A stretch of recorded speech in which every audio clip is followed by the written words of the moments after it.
시진핑 중국 국가주석이 모레부터 1박 2일 동안 북한을 국빈 방문해 김정은 국무위원장과 정상회담을 합니다. 중국 최고 지도자가 방북하는 건 14년 만으로 북한과 미국 간 비핵화 대화에 어떤 영향을 미칠지 주목됩니다. 시진핑 중국 국가주석의 북한 방문에 대해서 미국 백악관은 미국의 목표는 최종적이고 완전하게 검증된 북한 비핵화라고 강조했습니다. 국무부는 김정은 위원장이 비핵화 약속을 지킬 것으로 믿고 그것이 변함없는 미국의 정책이라고 거듭 밝혔습니다. 국회 파행은 길어지는데 원내 교섭단체 간 협상도 진전이 없자 더불어민주당과 바른미래당이 자유한국당을 제외하고 임시국회를 소집했습니다. 한국당은 주요 법안의 신속 처리 안건, 패스트트랙 지정 원천 무효와 경제 청문회가 이뤄지지 않으면 등원하지 않겠다고 밝혔습니다. 간암을 이유로 7년 넘게 불구속 재판을 받으면서도 술, 담배를 해 이른바 황제보석 비판을 받았던 이호진 전 태원그룹 회장 일가가 계열사의 김치 등을 비싸게 팔아서 30억 원이 넘는 이득을 챙긴 사실도 드러났습니다. 공정거래위원회가 과징금을 부과하고 검찰에 고발하기로 했습니다. 인천에서 붉은색 수돗물이 나오기 시작한 지 20일 가까이 되면서 큰 불편과 불안을 겪고 있는 시민들은 인천시가 초기에 제대로 대처하지 못했다며 분통을 터뜨리고 있습니다. 인천시장이 기자회견을 열어 사과하고 환경부 장관은 현장을 방문한 데 이어 오늘 환경부가 사태의 원인과 정상화 방안 등을 발표합니다. 상대방을 끈질기게 괴롭히며 극한의 공포를 주는 스토킹 범죄가 5년 만에 2배 가까이 늘어난 것으로 나타났습니다. 스토킹은 명확한 기준도 없어서 경범죄로 분류돼서 가해자에겐 장난전화 처벌과 같은 범칙금 800만 원이 부과될 뿐인데 관련 법안은 처리되지 않고 있어서 대책이 시급한 상황입니다. 굿모닝 YTN 2부 이어갑니다. 시진핑 중국 국가주석이 모레부터 1박 2일 일정으로 북한을 국빈 방문합니다. 김정은 국무위원장과 정상회담을 할 예정입니다. 중국 최고 지도자의 방북은 14년 만입니다. 이동우 기자입니다. 중국 언론들은 시진핑 국가주석이 오는 20일부터 21일까지 북한을 국빈 방문한다고 전했습니다. 中共中央总书记、中华人民共和国主席习近平将于6月20号至21号对朝鲜民主主义人民共和国进行国事访问。 비슷한 시각 북한 관영 조선중앙TV도 시 주석의 북한 방문 계획을 보도했습니다. 김정은 동지의 초청에 의하여 중국 공산당 중앙위원회 총석이 중화인민공화국 주석 습근평 동지가 6월 20일부터 21일까지 우리나라를 국가 방문하게 됩니다. 중국 최고 지도자가 북한을 방문하는 것은 지난 2005년 후진타오 당시 주석의 방북 이후 14년 만에 처음입니다. 시 주석도 2008년 북한을 방문했지만 당시에는 부주석 신분이었습니다. 북한은 그동안 여러 차례에 걸쳐 시 주석의 방북을 요청했지만 시 주석은 2013년 국가 주석에 오른 이후 북한을 방문하지 않았습니다. 하지만 올해는 북중수교 70주년이 되는 해인데다 김정은 국무위원장이 지난해와 올해 모두 4번이나 중국을 방문해 정상회담을 가진 만큼 답방 가능성이 높은 것으로 관측돼 왔습니다. 따라서 시 주석의 이번 방북 기간에 5차 북중 정상회담이 열릴 예정입니다. 시 주석의 전격적인 방북은 오는 28일과 29일 일본에서 열리는 주요 20개국 G20 정상회담을 일주일 정도 앞두고 이루어지는 것입니다. 특히 이번 G20 정상회담에서는 트럼프 미국 대통령과 시 주석이 만나 양국의 최대 현안인 무역 전쟁과 함께 한반도 문제를 논의할 것으로 예상됩니다. 이에 따라 북중 간의 한반도 비핵화와 평화 그리고 북미 협상과 관련해 어떠한 논의가 이뤄질지 주목됩니다. YTN 이동우입니다. 청와대는 시진핑 주석의 방북 일정과 관련해 지난주부터 동향을 파악하고 예의주시해왔다고 밝혔습니다. 시 주석의 북한 방문이 비핵화 협상의 조기 재개에 기여할 것으로 평가했습니다. 신호 기자가 보도합니다. 문재인 대통령이 북유럽 순방을 마치고 귀국한 지 하루 만에 시진핑 중국 국가주석의 이번 주 방북 계획이 발표됐습니다. 청와대의 평가는 일단 긍정적입니다. 고민정 대변인은 시 주석의 이번 북한 방문이 한반도 비핵화 협상의 조기 재개와 항구적 평화 정착에 기여할 것으로 기대했습니다. 청와대는 지난주부터 시 주석의 북한 방문 추진 동향을 파악하고 예의주시해왔다고 밝혔습니다. 그동안 시 주석의 조기 방북 실현을 위해 우리도 중국 정부와 긴밀하게 협의해왔다는 점도 추가로 알렸습니다. 시 주석의 첫 북한 방문에 우리도 힘을 보탰다는 얘기인데 문 대통령이 지난주에 그동안의 정부 입장과 달리 이달 남북 정상회담이 가능하다고 밝힌 부분과도 연결지을 수 있습니다. 고 이희호 여사 조임은 전달을 위해 판문점에서 남북 고위급 접촉이 이루어진 지 2시간여 지나서부터 문 대통령은 적극적으로 김정은 위원장에게 만나자는 메시지를 보냈습니다. 트럼프 대통령이 6월 말에 방한하게 돼 있는데 가능하다면 그 이전에 김정은 위원장을 만나는 것이 바람직하다고 생각합니다. 김정은 위원장이 그동안 남북 정상회담이나 북미 정상회담을 앞둔 중요한 계기마다 시 주석을 먼저 만났다는 점도 비핵화 대화 재개 가능성을 높이는 대목입니다. 청와대는 시 주석이 이달 우리나라에 올 계획은 없다는 점을 거듭 확인하면서 G20 정상회의가 열리는 일본 오사카에서 한중 정상회담을 열기로 합의했다고 밝혔습니다. YTN 신호입니다.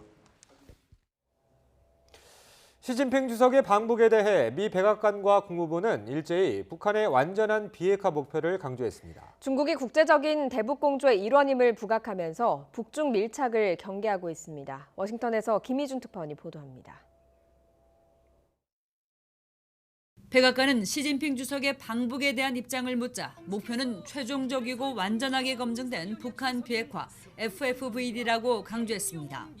그 목표는 김정은 국무위원장이 동의한 것이고 세계가 그 약속에 초점을 두고 있다고 밝혔습니다. 국무부는 동맹국과 중국을 비롯한 유엔 안보리 상임이사국이 북한 FFVD 목표를 공유하고 있다며 중국을 콕 집어 대북공조에 쐐기를 박았습니다. 김정은 위원장의 비핵화 약속 이행에 대한 신뢰도 거듭 나타냈습니다. President Trump and the Secretary believe that Chairman Kim will fulfill his commitment to denuclearize, and that remains our policy. 유엔 안보리 상임이사국으로서 중국의 제재 이행 책임을 강조하며 국제 대북 공조에서 이탈할 것을 경계한 언급들로 풀이됩니다. 북한에는 비핵화 조치를 거듭 압박하는 포석으로도 읽힙니다. 북미 협상 재개에 앞서 중국을 방패막이 삼을 북한에 미국의 목표에는 변함이 없음을 환기한 겁니다. 미국 언론들은 경계와 기대를 동시에 내놓았습니다. 워싱턴 포스트는 하노이 북미 정상회담 결렬 이후 고립됐던 김 위원장의 외교적 승리가 될 것이라고 내다봤습니다. 뉴욕타임스는 미중 무역 갈등 속에 시 주석이 이달 말 트럼프 대통령을 만나 북미 대화 재개라는 선물을 내밀 수 있다는 전망도 제시했습니다. 이달 말 트럼프, 시진핑 두 정상 간 회동에 앞서 던져진 북중 정상회담 카드. 북미 협상 재개와 미중 무역 담판에 어떤 변수로 작용할지 미국의 셈법은 더욱 복잡해졌습니다. 워싱턴에서 YTN 김유진입니다. 네, 오늘 중부지방에 계신 분들은 강하게 내렸다 그치길 반복하는 소낙성 강수에 주의를 하셔야겠습니다. 지금 서울 상암동은 비강 소강 상태를 보이고 있는데요. 하지만 그 밖에 서울과 중부지방 곳곳으로 천둥, 번개를 동반한 요란한 비가 오고 있습니다. 상층으로는 영하의 찬 공기가 지나고 또 하층으로는 비교적 따뜻한 서풍이 유입되면서 비구름이 강하게 발달한 건데요. 퇴근길에도 요란한 비가 예상되니까 우산 꼭 챙기시기 바랍니다. 현재 레이더변을 보시면 강하고 길게 발달한 띠 형태의 비구름이 수도권과 충북 지역에 영향을 주고 있습니다. 경기 연천과 서울 중랑구에는 시간당 10mm 안팎의 강한 비가 집중되고 있는데요. 오늘 오전까지 중부지방에는 시간당 20mm 안팎의 국지성 호우가 쏟아지겠고요. 점심시간 무렵 비가 소강 상태를 보인 뒤 늦은 오후부터 다시 비가 오기 시작하겠습니다.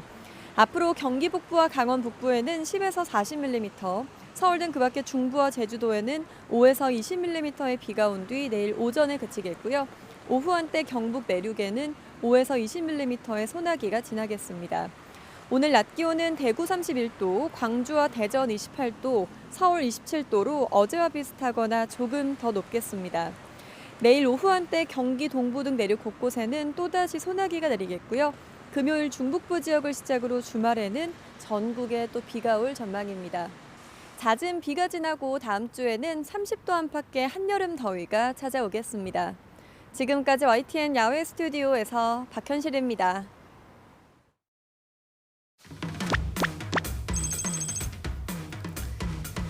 문재인 대통령은 17일 윤석열 서울중앙지검장을 검찰총장 후보자로 지명했습니다. 검사로 재직하는 동안 부정부패를 척결해왔고 권력의 외압에 흔들리지 않는 강직함을 보여줬습니다.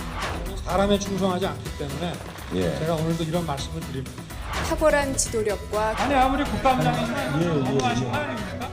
개혁 의지로 국정농단과 적폐청산 수사를 성공적으로 이끌어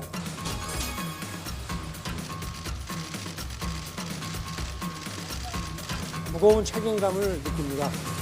여러분들 많이 좀 도와주시길 부탁드리고 그동안 검경 수사권 조정에 대해서 입장을 밝히지 않으셨잖아요. 앞으로 차차 여러분들께 말씀드릴 기회가 있지 않겠나 하는 생각이 듭니다. 우리 사회에 남은 적폐청산과 국정농단 수사를 마무리하고 미래지향적인 새로운 검찰개혁을 이끌 적임자라고 야권 인사들을 향해 강압적인 수사와 압수수색 등으로 자신이 문재인 사람임을 몸소 보여주었습니다. 문정부의 가장 전형적인 코드 인사입니다.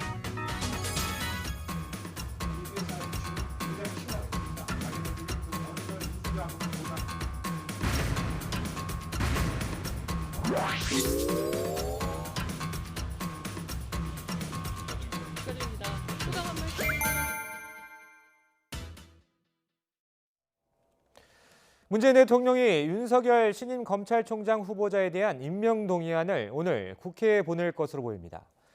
문 대통령은 오늘 오전 이낙연 국무총리 주재로 열리는 국무회의에서 윤 후보자 임명 제청 안건이 심의 의결되는 대로 국회에 임명 동의안을 보낼 예정입니다. 국회는 임명 동의안을 제출받은 날부터 20일 안에 인사청문회를 마쳐야 합니다. 국회 정상화를 위한 협상이 진전이 없자 결국 여야 4당이 한국당을 제외하고 국회 임시회를 소집했습니다. 하지만 당장 급한 추경안 심사와 각종 법안 처리를 위한 상임위원회는 한국당의 복귀 없이는 사실상 불가능해 반쪽짜리 국회가 될 전망입니다. 김영수 기자의 보도입니다. 임시국회 소집 요구서가 국회에 제출됩니다. 더불어민주당과 바른미래당, 민주평화당, 정의당까지 자유한국당을 제외한 여야 4당 의원 90여 명이 서명했습니다. 원내 교섭단체 간의 협상이 좀처럼 풀릴 기미가 안 보이자 일단 국회 문을 열고 각 상임위원회를 가동해 한국당을 압박하겠다는 겁니다. 비록 반쪽의 문이 열리더라도 온 국민의 마음을 모아서 민생의 꿈을 담아서 우리 국회는 본연의 임무에 충실할 수 있어야 합니다. 오는 20일부터 6월 국회가 열리지만 정부와 여당의 우선순위인 추경안 심사와 처리는 불투명합니다. 추경안을 심사할 예결위원장이 한국당 몫인데다 지난달로 임기가 끝난 예결위원도 새로 선임해야 하기 때문입니다. 다음 달부터 주 52시간 근로제가 300인 이상 사업장으로 확대 시행되는 걸 앞두고 탄력근로제 기간 연장을 다룰 근로기준법 개정안과 최저임금 결정체계 개편 법안, 유치원 3법 등 시급한 법안 처리도 한국당 협조 없이는 쉽지 않습니다. 민심과 국민 여론들을 통해서 한국당이 국회로 들어올 수밖에 없는 그런 상황을 만들어 나가야겠죠. 패스트트랙 정국에서 시작된 여야 4당 공조가 재가동되면서 한국당은 다시 한번 고립됐지만 종전 입장을 굽히지 않고 있습니다. 원내로 복귀해서 싸워야 한다는 당내 일각의 주장에도 불구하고 여전히 패스트트랙 철회와 사과, 경제 청문회가 담보되어야 한다는 강경파의 목소리가 워낙 큰 것으로 전해졌습니다.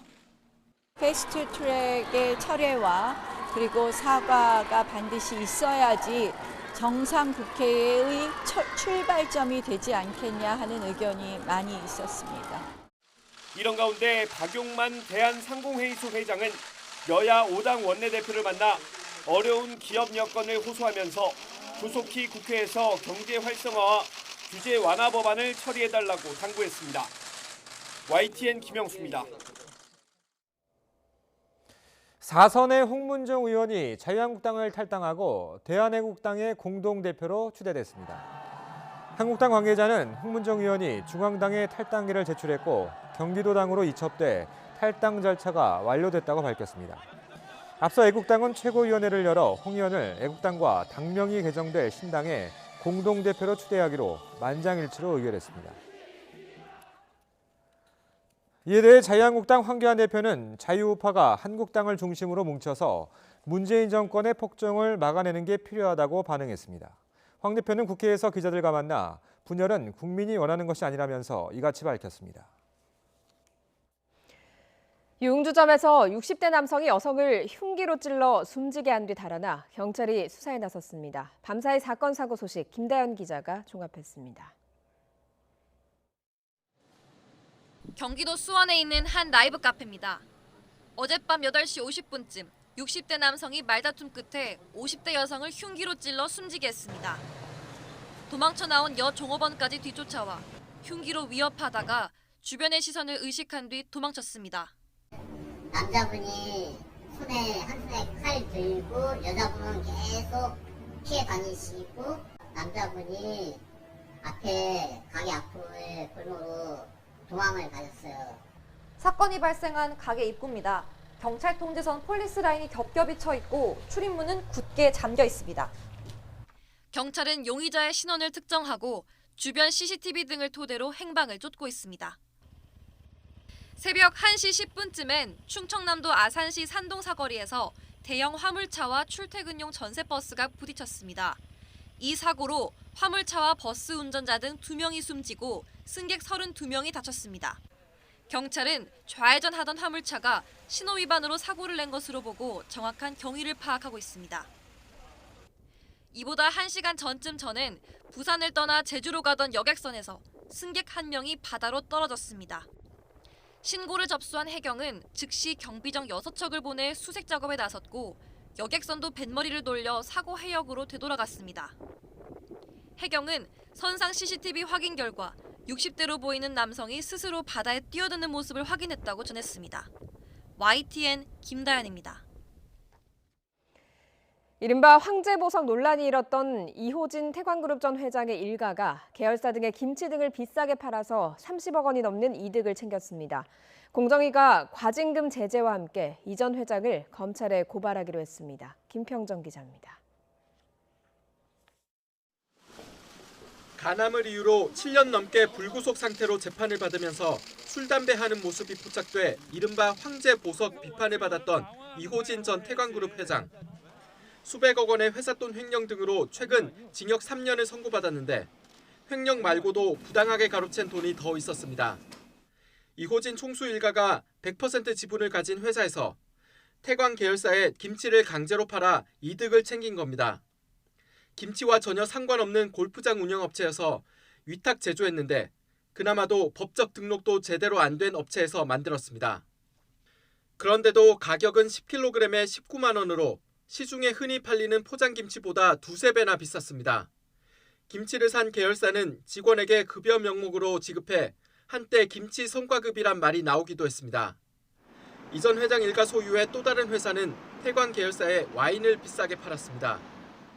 이처럼 김치와 와인 대금으로 2년여 동안 모두 141억 원이 이 전 회장 일가 소유의 회사로 넘어갔고 총수 일가는 배당과 급여 등의 명목으로 최소 33억 원을 챙긴 것으로 조사됐습니다. 부당이익 제공 행위로 총수 일가의 지배력 강화와 편법적인 경영권 승계 등 경제력 집중 우려가 현실화되고 골프장, 와인 유통 시장에서의 경쟁까지 제어하는 결과가 초래되었습니다. 이런 거래는 이호진 전 회장이 경영에서 퇴진한 이후에도 경영기획실을 통해 지배력을 행사하면서 이뤄진 것으로 공정위는 보고 있습니다. 공정위는 총수 일가 회사와 태광 계열사에 과징금 21억 8천만 원을 부과하고 이호진 전 회장 등은 검찰 고발도 하기로 했습니다. YTN 김평정입니다. 인천에서 붉은 수돗물 사태가 일어난 지 20일 가까이 되면서 주민들의 원성이 쏟아지자 인천시장이 직접 기자회견을 열어서 사과했습니다. 환경부 장관도 현장을 찾았습니다. 이기정 기자의 보도입니다. 붉은 수돗물 피해 지역 주민들이 인천시청을 찾았습니다. 붉은 수돗물 사태 초기부터 인천시가 제대로 조치하지 못해 문제가 커졌다고 비판했습니다. 이런 사태가 발생을 했을 때 즉각적으로 시에서 대처를 했어야 되는데 그 3일, 5일, 일주일 지나가도록 대처를 안 하고. 박남춘 인천시장은 시민에게 불편과 불안을 안겨 참담하다며 사과했습니다. 초기에 수질검사 기준치에만 근거해 안전성엔 문제가 없다고 설명함으로써 결과적으로 혼란을 가져왔다고 시인했습니다. 시정을 책임지고 있는 시장으로서 너무나 참담한 마음입니다. 고개를 들 수 없을 정도로 죄송합니다. 인천시는 수돗물 사태 발생부터 끝날 때까지 상하수도 요금을 모두 면제하고 저수조 청소비와 의료비도 지원하겠다고 밝혔습니다. 생수 구매 비용 등도 영수증을 내면 지원하기로 했습니다. 환경부 장관도 직접 저수장을 찾아 현장을 둘러보고 성남 민심을 달랬습니다. 자동적 체크를 해서 그에 대한 상당한 조치가 있어야 했었는데 이 부분들이 지금까지 우리 확인한 바로는 확인이 잘 안 돼요. 인천시는 이번 주 안에 가시적인 수질 개선이 이루어질 것이라고 밝혔지만 행정 불신이 커진 상태여서 파문이 쉽게 가라앉기는 어려워 보입니다. YTN 이기정입니다. 인천시 붉은 수돗물 사태와 관련해서 환경부가 오늘 오전 사고 원인과 수돗물 정상화 방안을 발표합니다. 환경부는 전문가 18명으로 구성된 원인조사반의 분석 결과를 토대로 원인 규명과 함께 수돗물 정상화 일정, 재발 방지 대책을 제시할 예정이라고 밝혔습니다. 로또 1등에 당첨됐던 30대가 절도범으로 붙잡혔습니다. 당첨금을 금세 다 날리고 5년 전에도 11년 전에도 물건을 훔친 로또 1등 당첨자 소식 전해드린 적이 있습니다.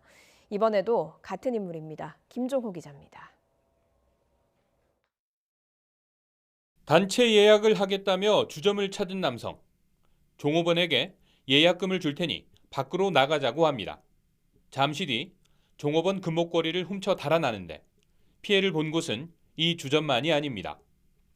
가서 돈을 받아온나 해놓고 올려보내놓고 그 사이에 기금속을 들고 도망가는 수법으로 총 16회에 걸쳐서 약 3,600만 원 상당을 절취한 사건입니다. 달아난 남성은 지난 2006년 로또 1등에 당첨돼 13억여 원을 실수령했던 주인공. 당첨금을 유흥비 등으로 날린 뒤 지난 2008년과 2014년 절도 사건 주인공으로 뉴스에 등장했던 39살 황모 씨입니다. 로또에 걸렸었다는 게 실감은 나요? 아니. 그 돈이 다 어디로 사라진 것 같아요? 내가 뭐 관리를 잘못해서 그렇지. 인생 역전의 기회를 걷어찬 주인공의 추락은 여기서도 끝나지 않았습니다. 지난 2017년 2월 출소한 이후에도 절도와 사기, 갈취 등 범죄 행각을 이어가 여러 경찰서가 황 씨를 지명수배했습니다. 경찰 관계자는 지난달 중순에 붙잡혀 수배된 차례대로 조사받고 있는 황 씨가 로또라는 말에 상당히 신경질적인 반응을 보였다고 말했습니다. YTN 김종호입니다.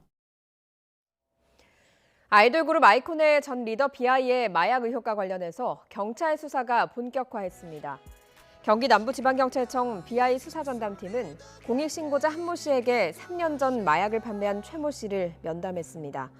경찰 관계자는 교도소에 수감 중인 최 씨를 만나서 비아이의 마약 구매 의혹을 알고 있었는지 추궁했지만 진술을 거부했다고 밝혔습니다.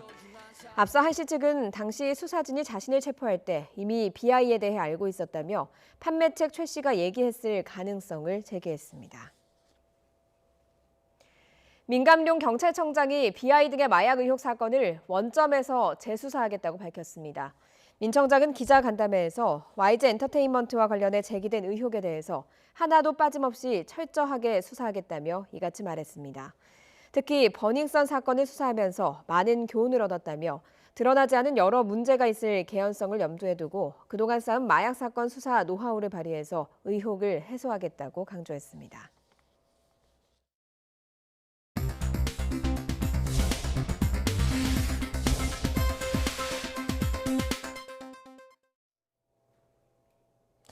이 시각 보도국입니다. 우리 측 북핵수석 대표인 이도훈 외교부 한반도 평화교섭본부장이 한미정책연구기관 공동으로 주최하는 전략대회에 참석하기 위해 오늘 미국을 방문합니다. 이번 전략대화에는 미국의 북핵 협상 대표인 스티븐 비건 국무부 대북정책특별대표도 기조연설에 나설 예정이어서 한미 양국의 대북 메시지가 발표될지 주목됩니다. 헬스장을 이용하는 소비자들의 피해가 끊이지 않으면서 한국 소비자원의 피해 다발 품목 1위를 차지해 각별한 주의가 필요해 보입니다. 소비자원에 접수된 헬스장 관련 피해 구제 신청은 해마다 100건 이상 증가 추세를 보이며 지난 3년 동안 4,500여 건 접수돼 서비스 분야에서 가장 많은 건수를 기록했습니다. 오늘 새벽 5시 50분쯤 서울 외곽순환고속도로 퇴계원 나들목 부근에서 4.5톤 화물차가 빗길에 미끄러져 넘어졌습니다. 이어 뒤따르던 소형 화물차가 넘어진 화물차를 피하지 못하고 들이받았습니다. 이 사고로 다친 사람은 없었지만 사고 수습 과정에서 한 개 차로가 통제되면서 한때 정체가 빚어졌습니다. 이 시각 보도국이었습니다.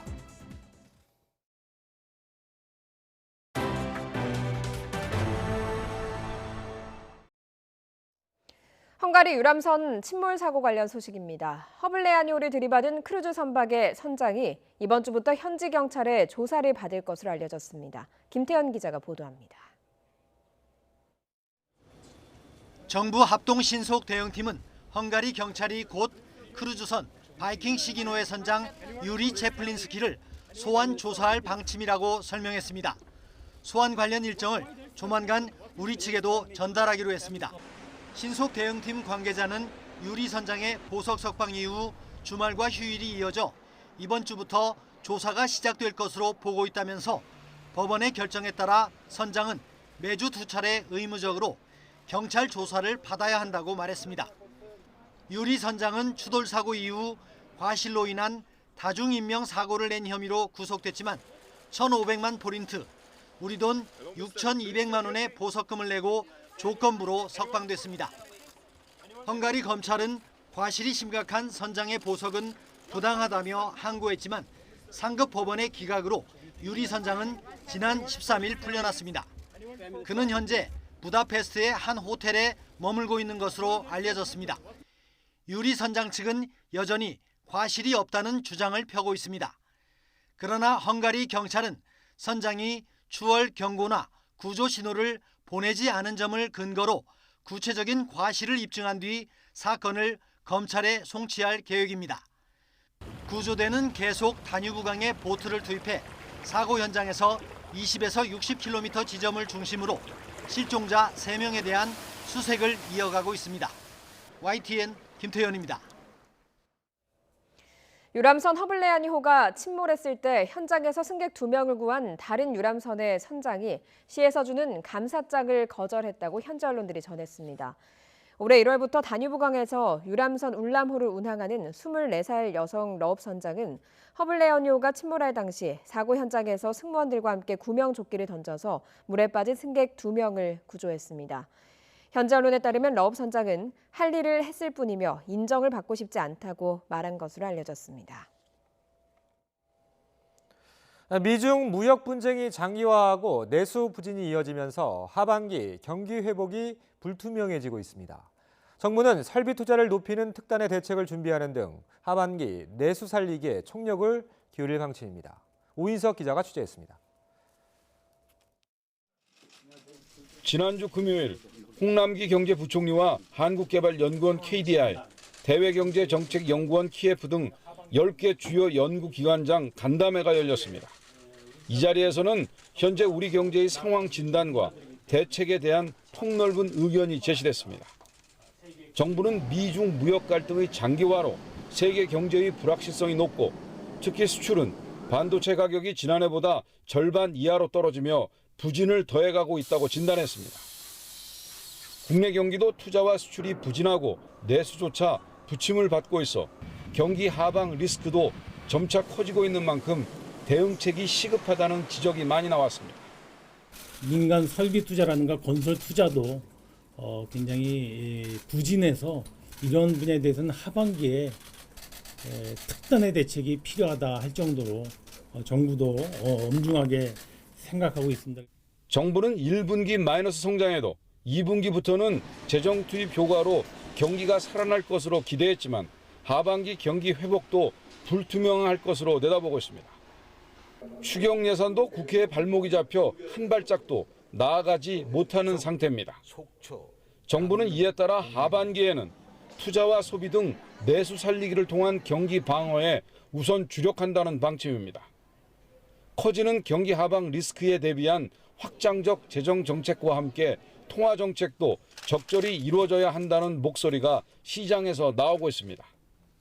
똑같은 돈을 쓰더라도 정부의 재정 정책의 효과를 보다 더 극대화시킬 수 있다라고 하는 점에서 한국은행과 정부 간에 보다 더 적극적인 정책 조합이 필요한 시점이라고 생각이 됩니다. 정부는 경제 활력과 산업 혁신, 사회 안전망 강화를 주요 내용으로 하는 하반기 경제 정책 방향을 다음 주에 발표합니다. YTN 오인석입니다.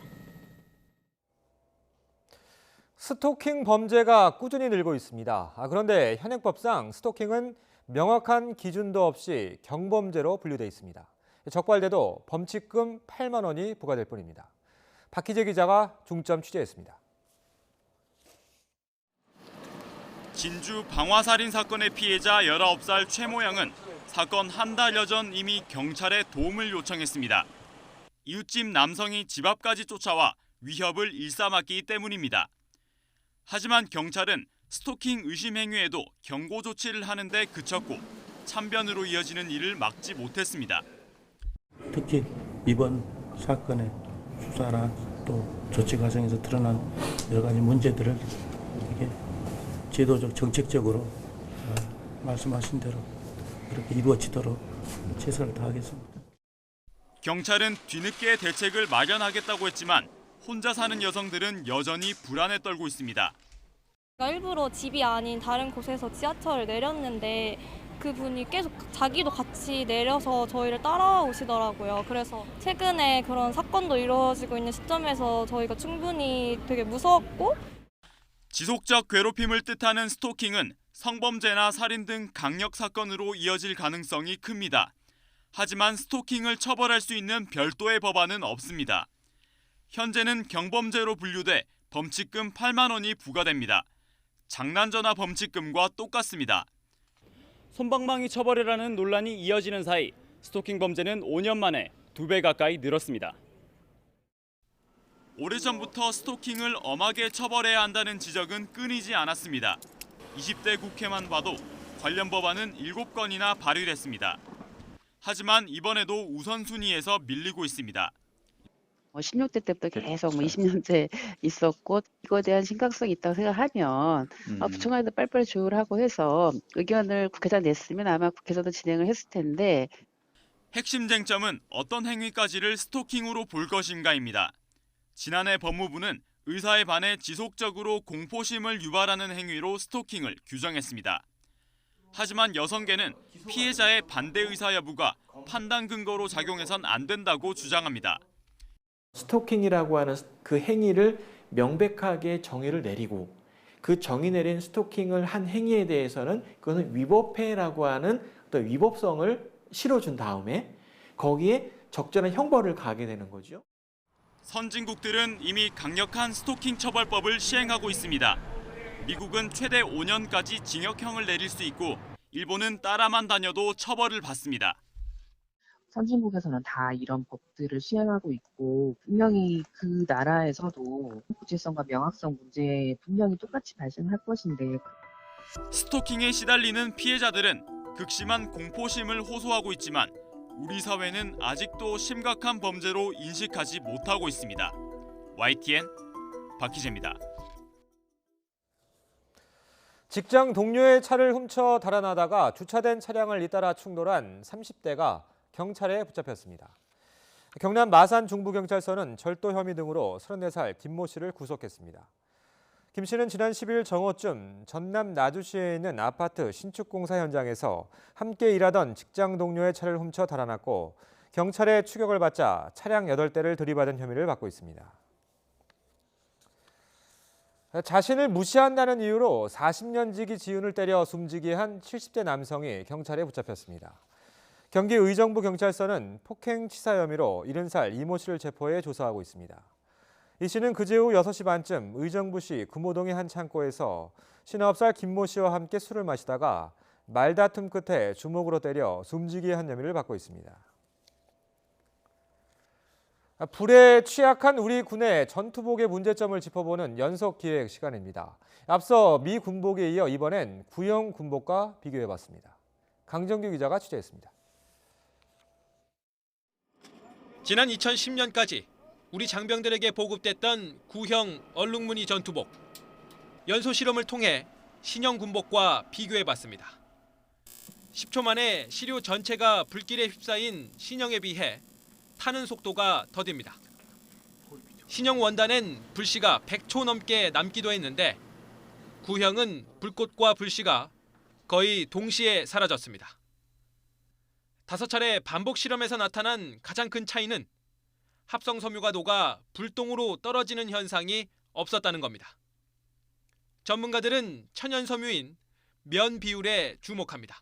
합성섬유 폴리에스터는 불 붙이면 녹잖아요. 녹으면서 그 녹음력이 떨어지기 때문에 천연섬유 면은 타잖아요. 그냥 재가 되는 거니까. 우리 군복은 과거 면 100%를 쓰다가 그 비율이 50에서 35 그리고 32%로 점점 낮아졌습니다. 최근엔 아예 면 대신 재생섬유인 레이온으로 바꾸고 불에 잘 녹는 폴리에스터 비율은 최대 78%까지 높였습니다. 2011년 신형 전투복이 찜통 군복이라는 논란에 휩싸인 뒤 쾌적함 같은 생활 편리성에 치중한 결과입니다. 옷과 옷사이 부딪혀서 소리가 많이 난다. 그래서 한편에 좀 불리하다는 의견이 있어서 부드러운 소재로 바꾸고 통기성을 높이자. 업체에서 찾아낸 최고의 배합 비율이 그거였던 거죠. 문제는 장병들의 생명과 직결될 수 있는 불에 대한 취약성을 간과하고 있다는 점입니다. 실제 만에 하나를 대비해야 하는 우리 군의 전투복 규격에서 화재나 폭발 등 방염 관련 항목을 전혀 찾아볼 수 없습니다. 옛날 소재보다 더 모해졌지. TV 광고나 이런 것들 보고 군지가 이런 생각. 그래서 왜 우리는 저게 안 되느냐 이래서. 그렇다고 면 비율만 다시 높이면 땀복 5명을 쓴 예전 규격으로 뒷걸음질 치는 꼴이 될 수 있습니다. 이에 따라 민간기구인 한국섬유개발연구원은 우리 군이 이제껏 써본 적 없는 나일론을 도입해 불에 잘 견디는 미군식 노멜트 노드립 소재 개발을 제안하기도 했습니다. YTN 강정규입니다.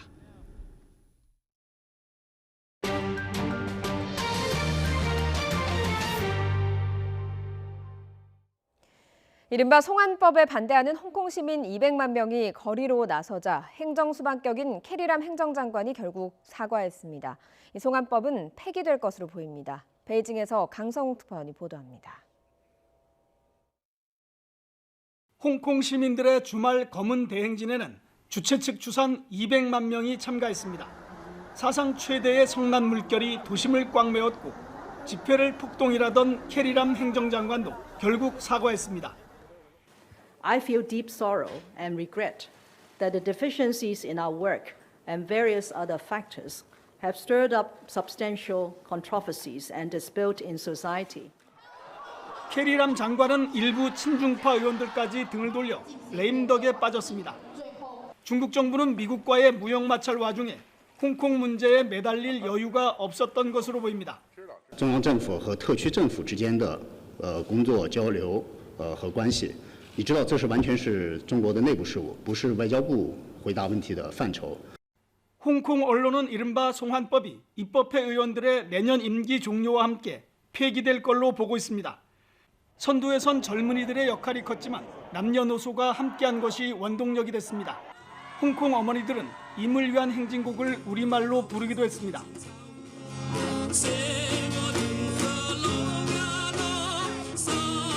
So that's why I wanted to come here and be in solidarity with other real moms and to express our wish for our kids. Yeah. 시민들은 오는 2047년 홍콩이 중국으로 완전히 넘어가는 것을 걱정하고 있습니다.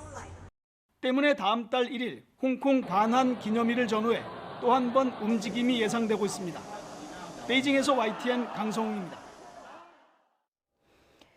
거리로 나선 홍콩 시민들은 캐리람 행정장관의 사퇴를 요구했지만 중국 정부는 여전히 캐리람을 지지한다고 밝혔습니다.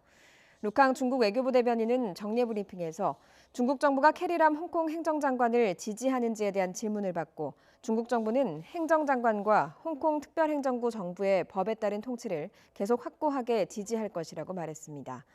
루캉 대변인은 그제 한 전 부총리가 홍콩과 이웃한 광둥성 선전에서 은밀히 람 행정장관을 만났다는 보도에 대해서는 외교부 소관 사항이 아니라는 이유를 들어서 대답하지 않았습니다.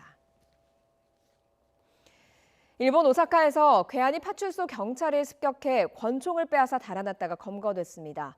다음 주 금요일부터 오사카에서 열리는 G20 정상회의를 앞두고 벌어진 일이라서 비상이 걸렸습니다. 도쿄에서 황보현 특파원이 보도합니다. 오전 6시 반쯤 오사카 북부의 한 파출소 앞에서 경찰이 괴한의 습격을 받았습니다. 흉기로 무려 7군데나 찔려 병원으로 옮겨졌지만 중태입니다. 동료 경찰 2명은 도둑이 든 것 같다는 전화 신고를 받고 출동해 혼자 있다가 변을 당한 겁니다. 馬さんがもうこっち向いてこう倒れてて、痛い痛い感じで手も血だらけで。 실탄 5발이 든 권총을 빼앗아 달아난 괴한은 만 하루 만에 인근 야산 벤치에 누워있다 검거됐습니다. 파출소 주변 등 CCTV에 찍힌 괴한의 얼굴을 공개한 뒤 잇따른 시민 제보가 체포에 결정적이었습니다. 20人ぐらいいましたからね、警察官がおとなしく連れられて行ってました。 경찰 권총도 발견됐는데 탈취 당시보다 한 발이 부족한 4발만 남아있는 상태였습니다. 경찰에 붙잡힌 33살 이이모리는 전 해상자위대 출신으로 자신이 벌인 일이 아니라고 부인하면서 횡설수설하는 것으로 전해졌습니다. 경찰 총기 탈취 사건은 이전에도 여러 차례 있었습니다.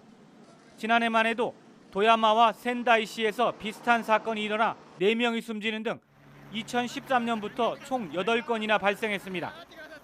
사건이 벌어진 오사카에서는 다음 주 G20 정상회의를 앞두고 다른 지역 경찰까지 가세해 경계 감시가 한층 높아진 상황. 이런 와중에 경찰이 습격당하고 권총까지 빼앗기면서 G20 정상회의 대비에 큰 허점이 드러났다는 지적이 나오고 있습니다. 도쿄에서 YTN 황보현입니다. 이집트의 첫 민선 대통령이었던 무함마드 무르시 전 대통령이 현지 시간 17일 사망했다고 이집트 언론과 AFP 통신이 보도했습니다. 이집트 법조계와 보안 소식통 등은 이날 무르시 전 대통령이 수도 카이로의 법원에서 기절한 뒤 병원으로 옮겨졌지만 숨졌다고 밝혔습니다. 법조계 한 소식통은 AFP 통신에 무르시 전 대통령이 판사 앞에서 20분 동안 말하고 있을 때 의식을 잃었다고 전했습니다. 중국의 한 고층 아파트에서 유리창이 떨어지면서 길 가던 5살 어린이가 맞아 숨지는 사고가 일어났습니다. 중국 관영 CCTV는 지난 13일 남부 광둥성 선전시에서 어머니와 함께 유치원에 가던 5살 남자아이가 아파트 20층에서 떨어진 유리창에 머리를 맞아서 병원에서 치료를 받다가 사흘 만에 사망했다고 보도했습니다. 네, 비구름이 동쪽으로 이동하면서 수도권 서쪽의 비는 잠시 그쳤습니다. 비구름은 현재 경기 동부와 영서 지역, 충북 지역과 경북 일부 지역에 영향을 주고 있는데요. 이 비구름의 영향으로 오전까지 비가 이어진 뒤 소강 상태를 보이겠습니다. 낮 동안 잠시 비가 그치겠지만 퇴근길부터 내일 오전까지 다시 중부 지역에 천둥과 번개를 동반하면서 강한 비가 올 것으로 보입니다. 늦은 오후부터 경북 내륙 지역은 소나기가 한때 지나겠습니다. 그 사이 예상되는 비의 양은 경기 북부와 강원 북부 지역 최고 40mm, 그 밖에 중부와 경북 내륙 지역, 제주 지역에 5에서 20mm의 비가 오겠습니다. 우산 챙겨서 나오셔야겠습니다. 낮엔 어제보다 조금 더 더워집니다. 서울 낮 기온이 27도까지 오르겠고요. 청주 29도, 대구 31도, 광주도 28도까지 오르겠습니다. 이번 주는 비가 자주 내릴 것으로 보입니다. 낮 동안 25도를 웃도는 여름 더위가 지속되는 가운데 내일 오후에 내륙 곳곳에 또 한 차례 요란스러운 소나기가 지나겠고요. 금요일에는 또 중북부 지역에, 토요일엔 전국적으로 비가 내릴 전망입니다. 날씨 정보였습니다. 화요일 굿모닝 YTN 여기서 마치겠습니다. 내일 아침도 부지런히 준비하겠습니다. 고맙습니다.